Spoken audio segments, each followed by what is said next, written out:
Haleluya. Haleluya. Haleluya. Puji Tuhan, ucap syukur buat kebaikan Tuhan, boleh kembali lagi bersama-sama di tempat ini. Sore hari ini kita akan belajar mendengarkan firman Tuhan, menikmati berkat Tuhan melalui kebenaran firman Tuhan. Kita buka terlebih dahulu ayat pokok kita di dalam 2 Timotius pasalnya keempat, ayatnya yang kelima. 2 Timotius pasalnya yang keempat, ayatnya yang kelima. Kalau sudah dapat, kita baca bersama-sama. 2 Timotius pasalnya yang keempat, ayatnya yang kelima. Setelah hitungan ketiga kita baca bersama-sama dengan suara yang lantang, dengan suara yang kuat. 1, 2, 3. Tetapi berasailah dirimu dalam segala hal, sabarlah menderita, karena percaya menerima Injil dan melakukan tugas pelayananmu. Amin. Puji Tuhan. Di dalam 2 Timotius pasal yang keempat ini kita melihat ini adalah surat dari Rasul Paulus untuk Timotius. Ya, ketika Paulus meminta Timotius untuk melakukan pelayanan, ya, karena Paulus tidak bisa datang, dia suruh Timotius. Kalau kita belajar, Timotius ini masih seorang yang muda, tapi dia sudah dipakai Tuhan untuk melayani. Bahkan kalau kita lihat dalam firman Tuhan di dalam kitab yang lain, Paulus bilang Timotius ini rekan sekerja Allah. Ya, rekan sekerja Allah. Ya, sebagai anak rohani juga. Ya, tapi dia Paulus menyampaikan bahwa Timotius adalah rekan sekerja Allah. Dan kita lihat sekali lagi bahwa Timotius adalah seorang yang masih muda. Ya, jadi anak-anak muda harus terlibat juga dalam pelayanan. Ya, jangan karena merasa muda malu untuk melayani. Tapi di sini lihat Timotius dipakai Tuhan untuk melayani. Tapi Paulus tidak membiarkan begitu saja Timotius melayani, tapi Paulus menyampaikan pesan, saran, ya, bagaimana harus melayani. Karena seperti yang kita tahu, Paulus sebagai rasul yang dipakai Tuhan juga secara luar biasa. Ya, walaupun pada awalnya dia menganiaya umat Tuhan, menganiaya orang-orang percaya kepada Tuhan, tapi setelah dia diubahkan, setelah dia dipulihkan, dia menjadi pengikut Tuhan yang luar biasa. Ya, dari pelayanannya kita bisa melihat, bahkan dia sampai bilang dia rela mati, ya, meskipun harus mati dalam melayani Tuhan. Yang penting dia melayani Tuhan sampai selesai. Dia tidak peduli dengan dianiaya, dengan segala macam hal yang dia alami. Yang penting tugas dia sebagai pelayan Tuhan bisa selesai. Dan Paulus mengajarkan kepada Timotius yang sudah kita baca tadi, kuasailah dirimu dalam segala hal, sabarlah menderita. Kenapa dikatakan sabarlah menderita? Karena Paulus sudah mengalami dalam mengikuti Yesus itu tidak selalu enak. Tapi ada aniaya dan ada penderitaan yang akan kita alami sebagai pengikut Tuhan. Ya. Selanjutnya, lakukanlah pekerjaan pemberita Injil dan tunaikanlah tugas pelayanan. Yang perlu diperhatikan Bapak Ibu Saudara, tugas untuk memberitakan Injil bukan hanya pendeta, bukan hanya pastor. Ya, bukan hanya pendeta, bukan hanya pastor, bukan hanya gembala. Ya, tapi kita semua yang harus memberitakan Injil atau kebenaran yang sudah kita terima. Sekali lagi, bukan hanya pendeta, bukan hanya gembala, bukan hanya penginjil, ya, tapi kita semua sebagai hamba Tuhan. Ya, kita semua ini hamba Tuhan. Kita mendengarkan perintah Tuhan, kita melakukan apa yang Tuhan suruh, kita itu hamba Tuhan. Ya, kita semua diberi talenta, ya, diberi kemampuan oleh Tuhan untuk kita melayani sesama, untuk kita menyenangkan hati Tuhan.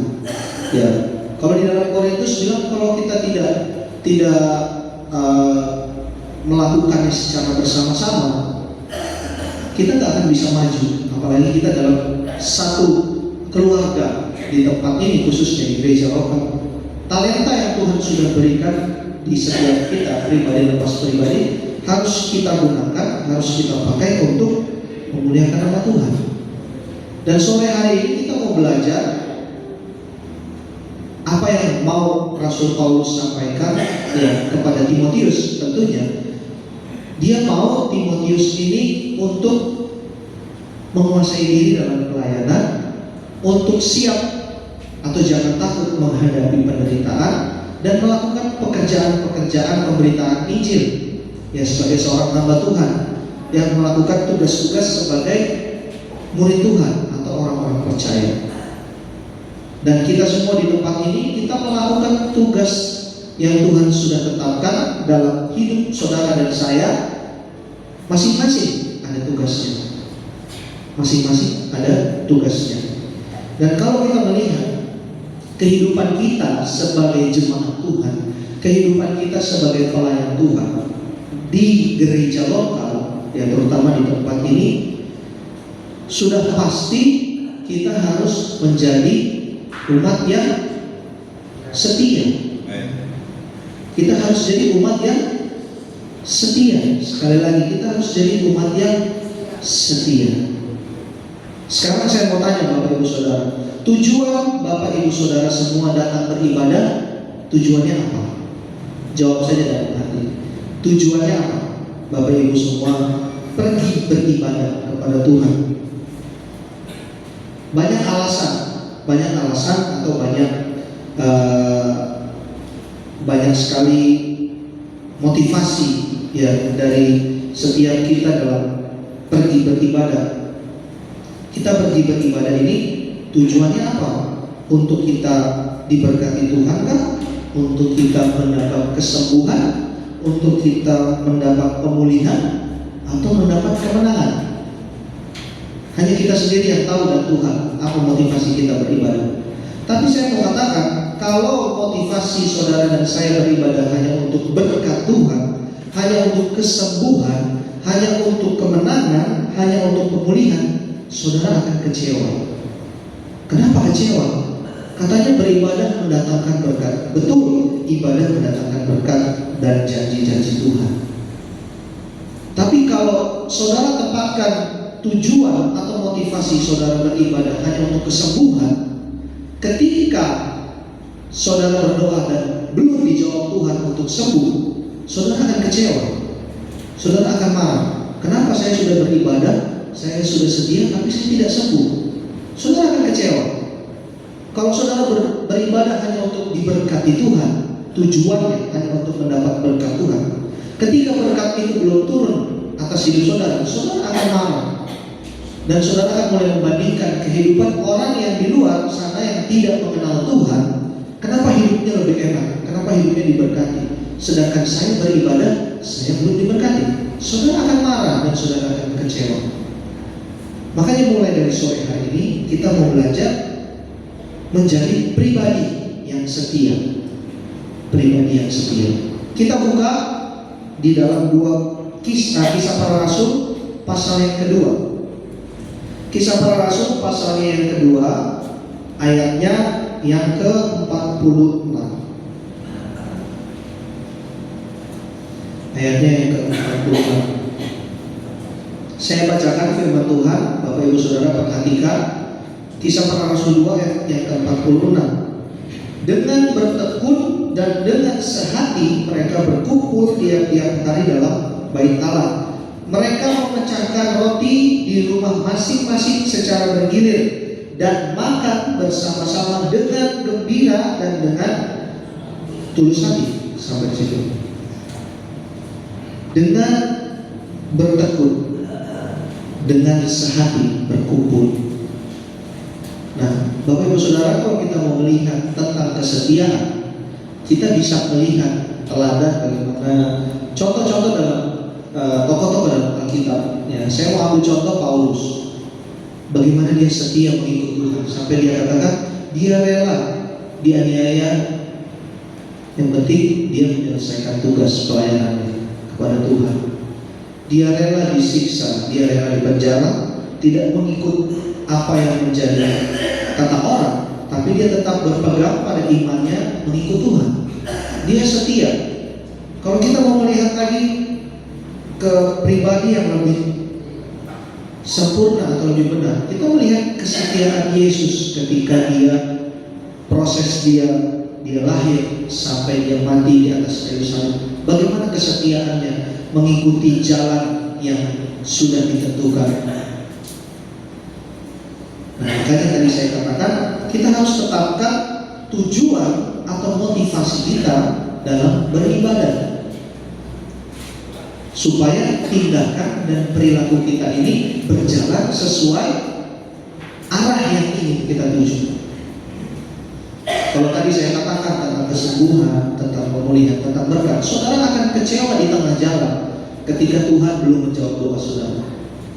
Tapi kalau Bapak Ibu Saudara menempatkan tujuan atau motivasi atau goal saudara dalam beribadah untuk menyenangkan Tuhan, untuk memuji nama Tuhan, mau Bapak Ibu Saudara doanya cepat dijawab, lambat dijawab, saudara tidak akan peduli, karena tujuan saudara datang beribadah hanya untuk menyenangkan Tuhan, hanya untuk memuji nama Tuhan. Kita melihat, tadi saya katakan contoh pribadi yang kesetiaannya benar-benar teruji. Yesus, ya, ketika dia dihina, dia tahu nggak kedepannya akan terjadi aniaya yang seperti apa. Lalu dia tahu, dia Allah yang Maha Tahu, dia 100% Allah, dia 100% manusia. Tapi dia tidak menghindar, dia tidak mencari jalan pintas untuk supaya goalnya dia ini tercapai, goal tujuan atau rencana dari Allah ini tercapai. Rencana Allah atau tujuan Allah adalah membuat umat manusia itu selamat, tidak ada yang binasa. Kalau saja Yesus berhenti di tengah jalan, dia menyerah. Kalau saja tujuan dia mengikuti Tuhan hanya untuk diberkati, apa kabar ketika dia dianiaya? Dia akan berhenti di tengah jalan. Tapi ketika dia punya motivasi dan tujuan untuk keselamatan, untuk penyelamatan umat manusia, dia tidak peduli dengan aniaya yang dia alami. Dia jalani semuanya, proses demi proses, aniaya demi aniaya, keadaan sukar, keadaan menderita, hanya untuk tujuannya tercapai, hanya untuk goalnya tercapai. Goalnya apa? Menembus umat manusia dari dosa. Sekali lagi, goal atau tujuan yang kita tetapkan, yang sudah kita atur, itu menentukan bagaimana kita menjalani hidup, bagaimana kita beribadah, bagaimana motivasi kita dalam beribadah. Kalau sore hari ini Bapak Ibu Saudara datang beribadah, masih dalam tanda kutip, masih hanya untuk berkat Tuhan, hanya untuk kesehatan, kesembuhan, mulai sore hari ini saudara mesti rubah, supaya di tengah jalan saudara tidak kecewa, ya, supaya di tengah jalan saudara tidak mundur, tidak lari. Kenapa banyak orang murtad? Kenapa banyak orang sakit hati kepada Tuhan? Karena tujuan mereka beribadah kepada Tuhan bukan lagi untuk menyenangkan Tuhan. Mereka datang untuk diberkati Tuhan. Bapak Ibu Saudara, saya mau katakan berkat, kesembuhan, pemulihan, kemenangan itu buah dari kesetiaan Bapak Ibu Saudara beribadah. Kalau saudara setia beribadah, setia memuji Tuhan, berkat itu akan mengalir. Jadi jangan cari berkatnya, tapi cari yang memberi berkat. Ya, sekali lagi kita mau belajar jadi pribadi yang setia. Saya percaya kalau sore hari ini Bapak Ibu Saudara boleh ada sekarang karena Bapak Ibu Saudara setia beribadah. Dan saya percaya juga berkat Tuhan atau janji Tuhan akan digenapi bagi setiap kita, bagi saudara dan saya. Tuhan akan memberkati setiap orang yang setia. ia beribadah. Nah, coba kita next di ayat yang ke-47. Kisah Para Rasul 2 ayat yang ke-47. Sambil memuji Allah, dan mereka disukai semua orang, dan tiap-tiap hari Tuhan menambah jumlah mereka dengan orang yang diselamatkan. Bukankah kita punya tujuan yang sama seperti Yesus waktu hidup di dunia? Ketika Yesus sebelum pergi atau terangkat ke surga, dia suruh murid-muridnya untuk beritakan Injil. Supaya apa? Supaya banyak jiwa diselamatkan, supaya banyak orang diselamatkan, banyak orang mengenal Injil. Begitu juga dengan kita. Ketika kita diselamatkan, kita diperintahkan untuk menjadi murid Tuhan. Betul? Kita diperintahkan untuk menjadi murid Tuhan, memberitakan Injil. Tujuannya supaya apa? Supaya saudara diberkati, supaya saudara disembuhkan dari sakit penyakit? Tidak. Supaya banyak orang di luar sana mengenal firman Tuhan, supaya banyak orang di luar sana diselamatkan. Tujuan kita sama di dalam dunia ini. Jadi ketika Bapak Ibu Saudara diberkati Tuhan, ketika Bapak Ibu Saudara disertai oleh Tuhan dalam hidupmu, tujuannya bukan semata-mata untuk pribadi, tapi untuk semua orang yang belum mengenal Tuhan khususnya. Karena tujuan kita untuk memenangkan jiwa. Kita hidup pasti ada jiwa-jiwa yang dimenangkan, ada jiwa-jiwa yang percaya kepada Tuhan. Ya, jangan waktu kemarin saya ke sekolah Alkitab di Beji, di Batu, malah waktu KKR pemberita firman atau pendeta yang menyampaikan firman Tuhan, hamba Tuhan yang memberitakan firman Tuhan bilang, jangan pernah ada merasa cukup dalam pelayanan. Jangan pernah ada rasa cukup dalam melayani Tuhan. Saya sudah begini aja lah, saya melayani Tuhan, begini terus melayani Tuhan. Jangan pernah ada rasa cukup dalam melayani Tuhan, karena Tuhan mau mengerjakan sesuatu yang lebih besar. Tanpa kita sadari, ya, kalau Bapak Ibu Saudara mungkin mengikuti berita dan segala macam, kalau kita melihat peperangan yang terjadi di hari-hari terakhir, ya, Iran dan Israel, ya, bahkan sekarang ada lagi Kamboja dan Thailand, ya. Tapi kita melihat sisi lain bagaimana kegerakan Roh Kudus itu membawa pemulihan dan kemenangan. Ada satu orang hamba Tuhan dari Iran. Dia bilang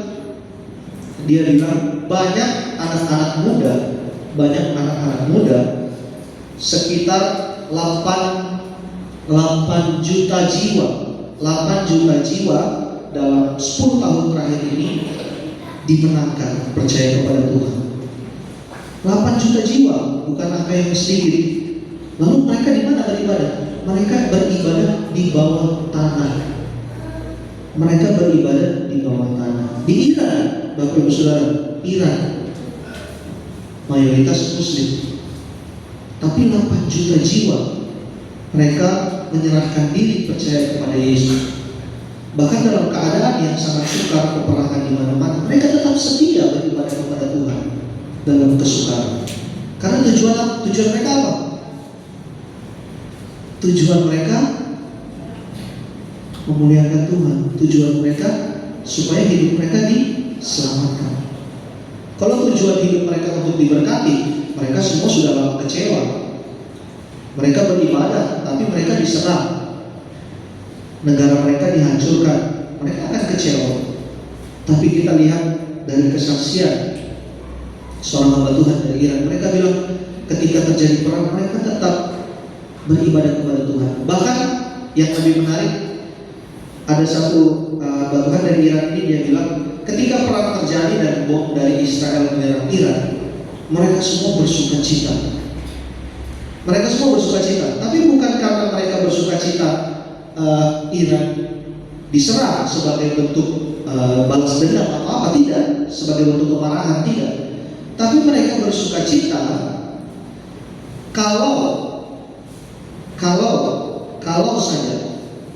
kalau saja seperti yang firman Tuhan, kalau tidak salah saya pernah bawakan di sini keadaan Israel dan Iran. Kalau saja bangsa Iran kalah, mereka bersuka cita. Sekali lagi, mereka bersuka cita bukan karena mereka senang Israel menyerang Iran, tidak. Artinya ketika bangsa Iran kalah, mereka akan mengalami kemenangan secara rohani. Tidak ada yang menentang mereka dalam beribadah. Bahkan di dalam Yeskiel dikatakan nanti orang-orang yang ada di dalam bangsa-bangsa yang melawan Israel, ya, bangsa-bangsa yang melawan Israel, mereka semua akan datang kepada Tuhan. Mereka semua akan mencari Tuhan. Dan mereka yang ada di dalam pemuda-pemuda ini, ya, mereka bersuka cita karena firman Tuhan akan digenapi. Mereka bersuka cita firman Tuhan akan digenapi. Lalu tugas mereka apa? Apakah mereka membantu penyerangan Israel di dalam bawah tanah Iran? Tidak. Mereka beribadah setia kepada Tuhan. Mereka beribadah setia kepada Tuhan. Ada satu lagi di Cina. Di Cina ada kurang lebih 100 juta orang yang menyerahkan diri kepada Yesus.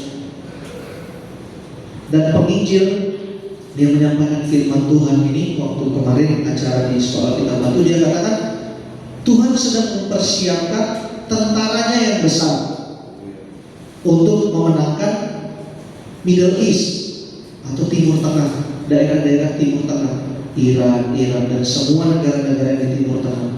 Dipersiapkan dari Asia, Cina, Filipina juga sedang mengalami kegerakan yang besar. Indonesia sama. Nah, kita harus coba melihat hal-hal yang besar ke depan. Bukan lagi soal berkat, bukan soal lagi kelimpahan, tidak. Karena kita sudah memasuki akhir zaman. Kita harus mempersiapkan diri dengan segala hal yang akan terjadi di depan. Kalau kita hanya dibekali dengan berkat kelimpahan, ketika menghadapi masa sukar, saudara akan kecewa, bahkan saudara akan murtad, meninggalkan Tuhan, akan mencari jalan yang aman, mencari jalan pintas. Ya, banyak orang di sana, di luar sana yang murtad, kecewa, lari, meninggalkan Tuhan. Karena apa? Mereka takut. Mereka tidak punya pengharapan, iman mereka goyah. Sebab itu Paulus mau Timotius tadi ketika dalam pelayanannya, dia kuasai diri, tetap setia dalam penderitaan, setia bersabar menderita dan melakukan pemberitaan Injil. Begitu juga dengan saudara dan saya sore hari ini. Ketika kita mendapatkan firman Tuhan yang mengingatkan kita, kita harus mengatur ulang apa tujuan kita beribadah, apa tujuan kita datang memuji dan menyembah Tuhan. Tujuannya apa? Buat semua, buat anak muda, buat orang tua, kita harus mengatur ulang, punya tujuan yang benar, punya tujuan yang benar. Ya, saudara jangan anggap hal ini sepele. Nanti di depan, nanti aja lah ke depan. Yang penting hari ini. Kalau saudara tidak mempersiapkan dari hari ini, saudara tidak akan tahan, saudara tidak akan kuat ketika masa sukar itu datang. Sebab itu, marilah kita jadi pribadi yang setia. Jadi pribadi yang setia. Sama seperti doa dari Yesus di dalam Yohanes 17 ayat 21. Yohanes 17 ayat 21. Yohanes 17 ayat 21. Supaya mereka semua menjadi satu, sama seperti Engkau, ya Bapa, di dalam Aku dan Aku di dalam Engkau, agar mereka juga di dalam kita, supaya dunia percaya bahwa Engkaulah yang telah mengutus aku. Ini doa Yesus kepada murid-muridnya, supaya murid-muridnya tetap menjadi satu, baik sesama manusia, sesama murid Tuhan, dan juga menjadi satu kepada Allah. Kita tidak bisa berjalan, kita tidak bisa berjuang dengan kepintaran atau kekuatan kita sebagai manusia, karena kita terbatas. Sebab itu Yesus berdoa kepada Allah Bapa yang ditujukan untuk murid-muridnya. Dia berdoa supaya Tuhan, biarlah mereka semua jadi satu, sama seperti kita, sama seperti kita, Allah Bapa, Anak, dan Roh Kudus yang adalah satu. Begitu juga dengan murid Tuhan, begitu juga dengan saudara dan saya. Kita harus menjadi satu sebagai jemaat Tuhan, sebagai pribadi yang diutus oleh Tuhan untuk bersaksi, untuk memberitakan Injil, supaya jiwa-jiwa dimenangkan, supaya kita dimampukan. Saudara tidak usah pusing soal berkat, yang penting setia beribadah. Saudara setia beribadah, berkat itu mengalir. Saudara setia beribadah, kesembuhan itu akan terjadi. Jadi tidak perlu khawatir. Ya, segala macam hal yang kita alami pasti ada sulit, pasti ada sukar. Ya, mungkin tidak semua umat Tuhan selalu mengalami yang namanya kelimpahan. Tidak. Pengkhotbah juga katakan semua yang di bawah kolong langit ini ada waktunya, ada masanya. Ketika Bapak Ibu Saudara sedang sekarang sedang menangis, sedang menatap dengan pergumulan, dengan persoalan secara pribadi, secara keluarga, secara finansial, apapun itu yang Bapak Ibu Saudara alami, saya mau katakan tetap setia beribadah. Tetap setia beribadah. Tuhan tidak akan pernah membiarkan kita, umat yang setia, umat yang benar-benar berpegang kepada Tuhan. Tuhan tidak akan pernah biarkan. Berkat itu bisa datang dari mana saja. Berkat itu bisa kita terima dari mana saja. Saudara sampai hari ini masih dalam keadaan yang sehat, itu pun berkat Tuhan. Makanya itu menjadi tujuan dan motivasi kita beribadah, untuk mengucap syukur, memuji Tuhan karena Tuhan sudah tolong. Bukan lagi tujuannya untuk diberkati Tuhan. Itu masih rohani, anak-anak. Ya, kalau anak-anak kan tujuannya, kalau biasanya bujuk-bujuk orang tua pasti harus bersikap yang baik supaya dibeliin jajan, dikasih duit jajan, dibeliin mainan. Itu anak-anak. Begitu juga dengan kita. Ketika kita hari Minggu saja datang beribadah hanya untuk diberkati Tuhan, kan saudara masih anak-anak.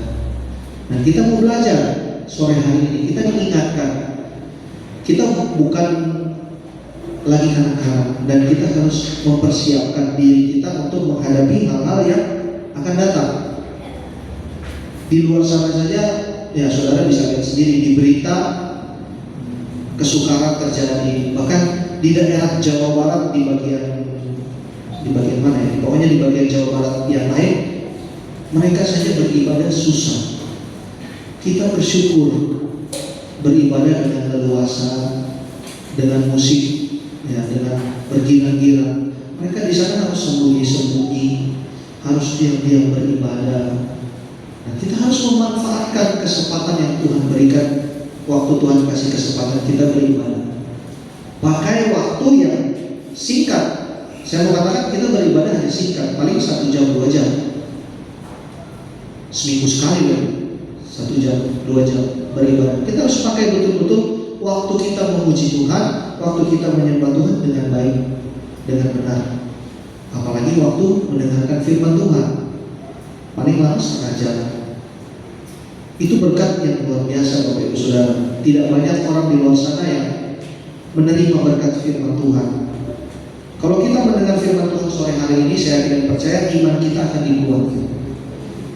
iman kita akan diteguhkan. Oh, ternyata ikut Tuhan seperti ini. Oh, ternyata begini caranya mengikut Tuhan. Setia. Karena cuma itu ya Tuhan minta dalam kehidupan kita. Kita nggak bisa balas bagaimana kebaikan Tuhan dalam kehidupan saudara dan saya. Tuhan hanya mau kita itu setia ikut Tuhan. Jangan sampai kita lari, apalagi meninggalkan Tuhan, apalagi melupakan Tuhan. Ya, kita mulai belajar, akan ada pergumulan, akan ada derita, ya seperti firman Tuhan tadi katakan. Paulus katakan kepada Timotius dalam pelayanannya, sabarlah menderita.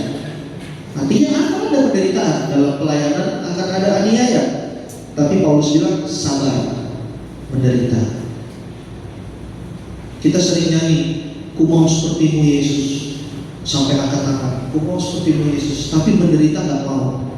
Nah, Yesus hidupnya kan menderita di bumi. Jadi setiap kita menyanyikan pujian, kita harus benar-benar resapi, harus benar-benar kita rasakan betul pujian itu.